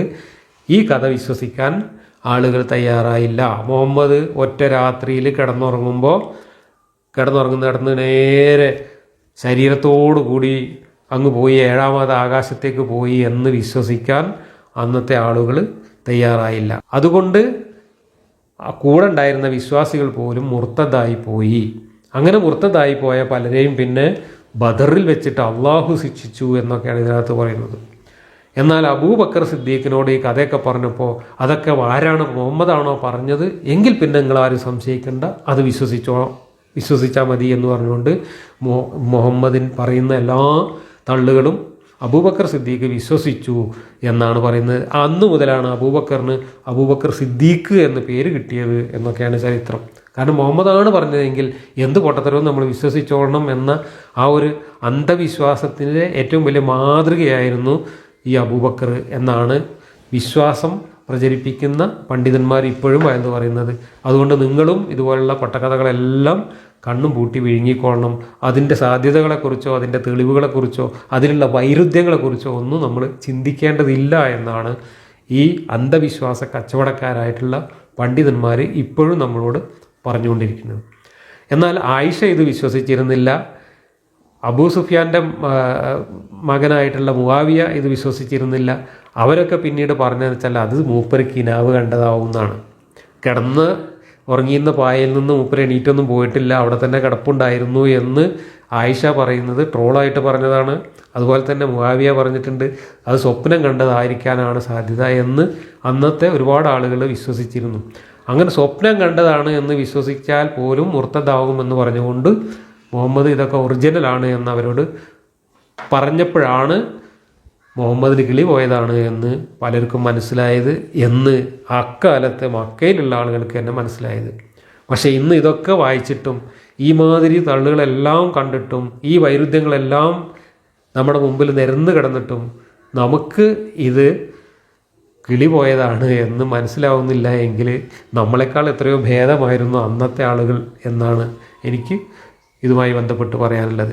എന്തായാലും ഈ ഖുർആനിലെ ഈ അധ്യായത്തിലെ ഒരൊറ്റ വാക്യം മാത്രമാണ് ഇന്ന് നമ്മൾ ചർച്ചയ്ക്കെടുത്തത്. അതിന് കാരണം ഈ ഒരു കഥ വിസ്തരിച്ച് പറയേണ്ടതുള്ളത് കൊണ്ടാണ്.